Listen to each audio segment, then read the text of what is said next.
penamaan bebayi ini karena dari karakter-karakter.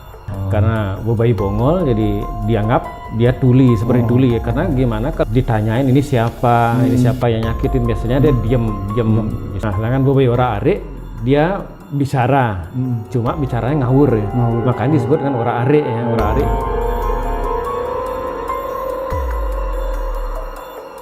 Om Swastiastu, Semeton KJR 7 dimanapun Anda berada.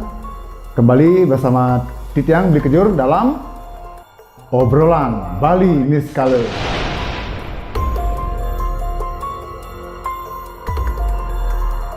Pada kesempatan kali ini, seperti biasa, Titiang akan bincang-bincang dengan Beli Yudi. Om Swastiastu, Beli Yudi. Om Swastiastu, Beli Kejur. Menepi kabar? Sehat. Baik, sehat. Ya.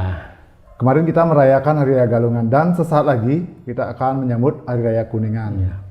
Kita mengucapkan sekali lagi selamat Hari Raya Galungan dan Kuningan untuk Semeton KJR 7. Mudah-mudahan Tuhan Yang Maha Esa, Ida Sang Yang Widiwasa melindungi kita semua sehingga diberikan kesejahteraan dan kedamaian. Dan kali ini bro, karena banyak yang minta bebayinya tolong dibahas lagi. Ini banyak yang ngirim WhatsApp-nya, di komen juga ada. Katanya kurang banyak nih, tolong secara detail karena bebayi itu kan banyak jenisnya. Nah, kali ini kita akan membahas permintaan niki bebayi bongol dan bebayi ora arik. Ada nih kok? Ada. Bebayi bongol, bebayi ora arik. Keduanya ada niki? Ada, dua kan. Ada. Nggih. Semeton KJR 7, bagaimanakah ceritanya? Ini dia ceritanya. Jangan lupa dukung karya kami dengan menekan tombol like, subscribe, dan aktifkan tombol lonceng. Lalu, komen dan share yang banyak agar kami lebih bersemangat dalam membuat video selanjutnya. Bro, bebayi bongol. Kalau bebayi bongol itu, kalau bongol itu kan tuli ya. Tuli. Bebayi yang tidak bisa mendengar, bro. Iya. Diumpamakan ya, diumpamakan yang seperti orang tuli. Apa itu bebayi bongol? Bebayi dan bongol. Bebayi ora arik sekaligus bisa diceritakan, bro. Bebayi sih banyak ya. Ada, tapi di masyarakat ada dua jenis ini. Ada sebenarnya ada yang bebayi lagi satu sudah kemarin. Sekarang ada yang request bebayi bongol, bebayi ora arik. Bebayi ini memang kerap terjadi di masyarakat dan dinamai dalam masyarakat ya. Penamaan bebayi ini karena dari karakter-karakter orang yang terkena bebayi ataupun gejala-gejala orang yang terkena bebayi. Itu dinamai oleh ataupun dinamai di masyarakat sendiri. Seperti ciri-cirinya ya. Karena bebayi bongol jadi dianggap dia tuli, seperti tuli ya. Karena gimana kalau seseorang yang terkena bebayi, ya bebayi ini masuk ke ataupun merangsuki tubuh orang yang si sakit lah gitu ya, si sakit, kemudian pasti dia akan meronta. Ketika meronta biasanya kan ditanyain ini siapa yang nyakitin, biasanya dia diam seribu bahasa ya. Tidak nyaut nih, dia diam sampai akhirnya menggelebuk ataupun jatuh sendiri. Itu dari bebayi bongol karena dia tidak mau nyaut sama sekali, tidak mau mendengar apapun ditanya, karena dia seperti tuli ya, seperti tuli kan, sehingga dia membisu seribu bahasa dan tidak mau mendengarkan apapun. Biasanya kan bebayi ini ketika ditanya dia akan ngomong. Itu dari tanda-tanda gejala-gejala bebayi. Sehingga gejala bebayi yang tidak mau ngomong ini disebut dengan bebayi bongol. Mungkin orang mengistilahkan karena orangnya tidak mau ngomong karena tuli, karena bongol. Karena si orang biasanya orang yang terkena bebayi bongol ini, bebayi yang masuk, kemudian dia akan menutup dari pendengaran orang yang terkena bebayi ini. Seolah-olah dia tidak akan mendengar suara-suara dari luar. Karena dia mendengar bisik-bisikan dari hati nuraninya dia sendiri, si sakit. Terus itu jadi dengar, kemudian sampai dia menangis dan langsung pingsan ataupun terjatuh. Tapi detail ciri-cirinya tetap seperti orang kerangsukan itu ya? Tetap. Karena pertama dari bebayi bongol pun nanti bebayi ora arik kita paparkan ini, di mana ketika orang terkena bebayi ini pasti dia neruptuk dulu pada bagian perutnya. Ya, dia kan merasa seperti bergetar bagian perutnya, baru naik ke hulu hati sehingga di saat bergetar di hulu hati ini, kemudian dia akan mengganggu sistem jantung ataupun di dada, sehingga disinilah tidak tahannya seseorang terhadap getaran tersebut sehingga dia ingin meronta-ronta gitu. Karena dia kekuatan dari energi bobai ini merangsuki tubuh dan itulah gejalanya. Kalau bobai ora-arik itu bisa dipaparkan dulu, silakan. Iya. Bobai bongol tadi dia tidak mau bicara. Nah, sedangkan bobai ora-arik dia bicara. Cuma bicaranya ngawur ya. Makanya disebut kan ora-arik ya, ora-arik kakku ataupun kai-kai gitu ya, kai-kai ora-arik, kai-kai ataupun dia kan meronta, entah dia bicara apa ngalor ngidul bicaranya. Bicaranya tidak jelas. Tidak jelas. Yang diucapkan itu tidak jelas. Jelas, tapi dia akan menuduh si A, si B nyakitin A, itu yang takutnya terjadi. Ini bobai ora-arik ini dimana kekuatan bobai ini dia bisa saja mengadu antara satu orang ke orang lain sehingga mengadu domba maksudnya. Mengadu domba ya. Karena si sakit ini kan bobai ora-arik ini bisa saja menuduh si A, si B, si C itu padahal belum tentu ya. Gitu. Ya.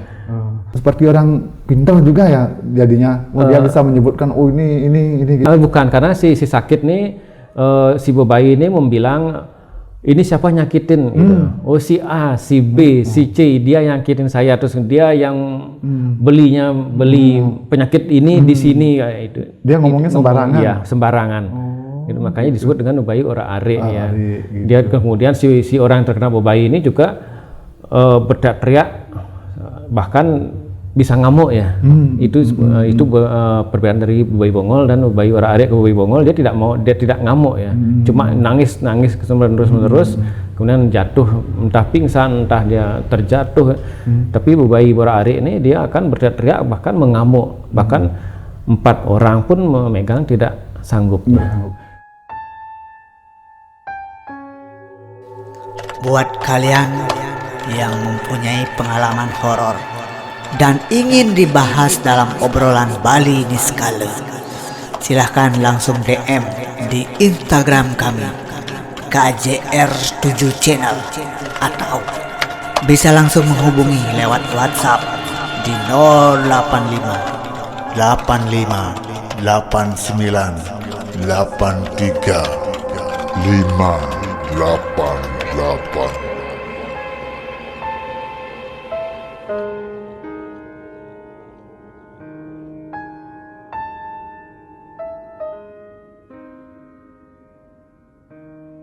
Bro, kalau bobai ini tetap merupakan kiriman dari seseorang untuk target itu, seperti orang siapa yang mau dikena gitu? Iya, tetap bobai ini tetap kiriman entah si empunya ataupun yang mempunyai bobai sendiri mengirim ataupun lewat perantara orang lain yang biasanya kan ini jual beli ya. Tetap dia tidak bisa salah sasaran. Tidak bisa. Pas ke target berarti. Iya, betul. Kalau perbedaan yang signifikan dari proses terjadinya bobai ini kan mungkin dari makhluk gaibnya itu bobai bongol dan bobai ora-arik ini beda ya, bro? Beda. Biasanya kan ini pun dari kekuatan bobai ini pas saat diberikan ritual-ritual tertentu yang kita sudah paparkan sebelumnya, di sana diberikan kekuatan ataupun mantra-mantra yang khusus untuk ini nanti diarahkan ke bobai bongol, ini diarahkan nanti bobai ora-arik. Terus tujuannya kalau bobai ora-arik ini tujuannya untuk mengadu domba antara si A, si B, si C gitu ya. Nah, itu kemudian bobai bongol ini memang dia tujuannya untuk menyakiti si orang tersebut agar dia emang benar-benar sakit ya. Kalau wujudnya bobai itu seperti apa? Bobai bongol dan bobai ora-ariknya wujudnya seperti apa? Wujudnya hampir sama mereka, cuma yang membedakan orang yang membuatnya itu memberikan kekuatan-kekuatan mantra-mantra tertentu, mantra-mantra untuk menyakiti. Perintahnya berarti yang berbeda. Kalau bobai bongol ini memerintahkan untuk membuat orang itu seperti tuli, sedangkan yang ora-arik ini untuk orang kayak gitu. Iya, berteriak dan mengamuk. Kalau cara mengatasinya bagaimana, bro? kalau udah orang yang kena bobai ini, berarti kedua-duanya masih bisa diselamatkan? Masih bisa. Tapi yang paling dari persentase ya, dari persentase untuk mengobati orang terkena bobai ini, bobai antara bobai bongol dengan bobai ora-arik, ya lebih sulit bobai bongol. Lebih sulit? Lebih sulit. Mengapa lebih sulit? Ya karena dia secara psikologis, secara kejiwaannya sudah terkena ya, sudah terkena sehingga kejiwaannya sendiri sudah terganggu. Pengertiannya dia akan merenungi diri sendiri, merenungi nasibnya sendiri, merenungi ya segala hal-hal yang tidak tercapai dalam dirinya. Berarti penuh penyesalan ya. Penuh penyesalan. Sehingga dia tidak ada gairah hidup seperti itu. Iya. Nah ini dah sehingga kadang-kadang akan antara orang terkena kiriman guna-guna jaran goyang sama bobai bongol ini akan sulit diatasi, sulit dibedakan karena bisa saja ini gejala-gejalanya hampir sama ya. Oh, hampir sama. Iya. Bobai bongol dengan jaran goyang. Iya, jaran hampir goyang. sama. Iya, karena nanti kita bahas jaran goyang. Nanti kita bahas. Iya. Sekarang ke bobai lagi. Iya. Kalau orang yang sudah kena bobai bongol atau ari ini, iya. Cara mengatasinya beda, Bro. Tapi secara dasarnya hampir sama. Hampir sama. Ya. Pertama kalau untuk seperti kita yang sudah dulu yang kita bahas itu kalau ada kakul. Oh, cetek rabi ya, cetek rabi. Ataupun buat cetek rabi apa sentir gitu ya. Ataupun ada kulit kakul itu dilempar ke dadanya. Oh, kulit kakulnya boleh. Ya, ambil boleh. kulit kakul yang sudah hilang isinya, dilempar ke dadanya. Ya, tujuan untuk sementara untuk agar bobai ini keluar. Ya. Bahkan untuk menyadari secara sementara. Setelah keluar itu dia nanti kembali lagi masuk? Bisa jadi. Tapi karena tidak seketika, tapi berapa waktu dia akan masuk lagi. Tapi kan untuk pertolongan pertama ya pada kena bobai ya. Jadi mana lebih manjur dilempar dengan cangkang siput itu atau dengan cetek rabi? Cetek rabi. Cetek rabi. Ya. Dilempar dengan cangkang kakul siput. Nah itu tujuannya untuk menyadarkan orang itu mengagetkan agar orang itu kembali sadar. Ya. Kemudian kalau cetek rabinya dia mengobati ya, agar nanti bobainya tidak meracuni bobai. Ya, betul. Jadi sama-sama boleh kalau yang jenis bobai itu apapun jenis bobainya tetap bisa dikalahkan dengan cetek rabi. Iya, tapi intinya sekali orang yang terkena bobai ini adalah orang yang memang sering melamun ya.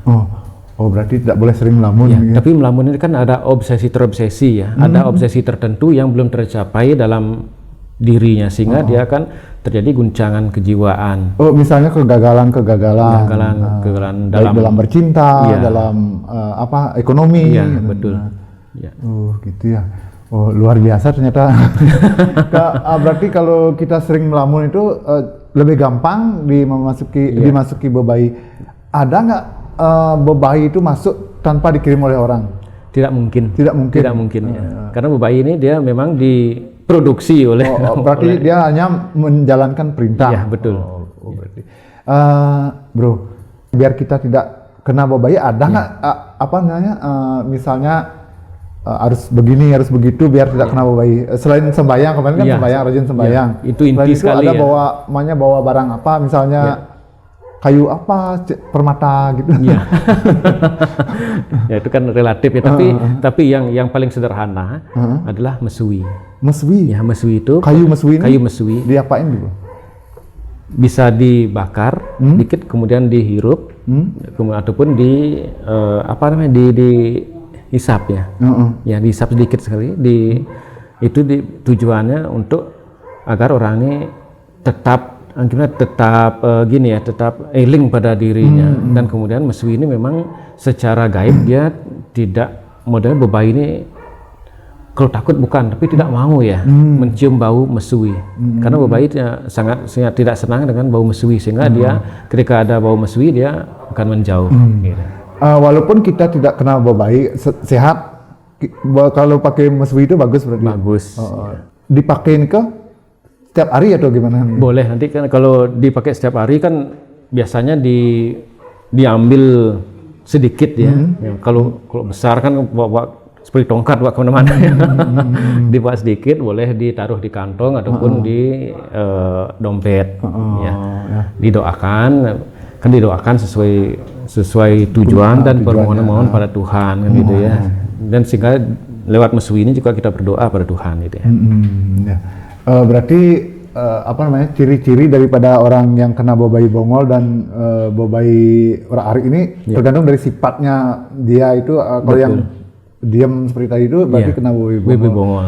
Dari wajahnya itu bisa kelihatan bro. Umpamanya si A penglihatannya itu kadang-kadang orang yang pandangannya kosong seperti itu. Ada nggak ciri-cirinya? Ciri-ciri orang yang sudah terkena bobai bongol dan bobai ora-arik, biasanya kalau orang yang terkena bobai bongol lebih sering pada cewek. Oh, kena pada wanita. Mengapa bisa yang cewek? Nah, itu dah karena bisa jadi kaum Hawa lebih sering melamun ya, lebih sering ya memikirkan sesuatu secara mendalam ya. Itu lebih sering terkena, hampir 99% cewek terkena bobai bongol. Ya. Kalau yang ora-arik itu? Ora-arik biasa cewek cowok. Ya cewek cowok hampir seimbang. Dan biasanya kalau ciri-ciri pertamanya biasanya dia akan nyebeng ya, bobai bongol nyebeng, kemudian langsung judas. Ya. Dan kemudian muncul, walaupun gejala-gejala yang pertama kali muncul dia akan nyebeng walaupun nanti ketika saat dimanapun dia akan judes, ya, nyebeng itu. Kemudian ketika ditanya oleh keluarga ataupun yang lainnya dia akan diam membisu ya, bahkan tubuhnya akan terus semakin kaku ya, semakin kaku. Nah disinilah dan dia tidak akan ngomong sepatah kata pun, walaupun ditanya apa. Ya betul. Bahkan nanti semakin kaku tubuhnya biasanya dia akan mengikuti dengan tangisan, kesedihan gitu ya. Bro, maaf terakhir. Ya. Kalau bobai itu bisa membunuh sampai membunuh kalau kelamaan dia di dalam tubuh manusia itu bisa sampai menghilangkan nyawa loh. Ya, bobai ya tidak pernah membunuh ya, dia kena merasuki aja. Kemudian yang menyebabkan orang itu sakit dari psikologisnya. Psikologisnya, kemudian dia akan mengganggu tubuhnya sendiri ya, faktor-faktor mengganggu secara sistem tubuhnya diganggu sendiri, sehingga karena bobai ini sebagai sarana aja. Ya. Oh berarti dia tidak membunuh tapi mengganggu sistem pemikiran terutama ya. Sehingga ketika pikiran terganggu, semua terganggu, sistem darah, peredaran darah, kemudian sistem saraf itu ya akan terganggu, sehingga itu yang menyebabkan nanti ngereres. Kita bilang ngereres, semakin memperburuk keadaannya, semakin hari semakin memburuk, sehingga dia itu penyakit yang menjadi penyakit nantinya. Maaf lagi sekali. Sekarang kan banyak fenomena orang yang bunuh diri. Kalau kena bobai itu bisa sampai bunuh diri karena pemikirannya. Bisa jadi. Karena bisa jadi ya? Bobai ini ketika orang memasuki bobai, dia akan langsung menjadi menganggap diri seperti orang lain ya. Seperti dua individu dalam tubuhnya, ya sehingga ada bisik-bisikan juga kan terjadi pada orang yang terkena bobai ini. Bahkan bisa bunuh diri ataupun bisa lari, kan kita bilang seperti tadi kan, hampir sama dengan jalan guyang. Ya. Bro, luar biasa ceritanya. Ternyata banyak sekali jenis bobai dan tadi kita sudah bercerita tentang bobai bongol dan bobai ura-arik. Ya. Mudah-mudahan kita terhindar ya dari penyakit-penyakit seperti itu, karena banyak kita mendengar berita juga sekarang kan banyak fenomena orang bunuh diri. Mudah-mudahan tidak terjadi seperti itu. Nah, karena waktu kita sudah cukup ya dengan Bro Yudi kali ini, nanti kita akan bahas topik yang lain bro, karena masih banyak permintaan dari pemirsa KJR 7 yang minta topik cukup banyak. Nanti kita bahas lagi. Kita akhiri sampai di sini dengan Pramo Santi. Om Santi Santi Santi.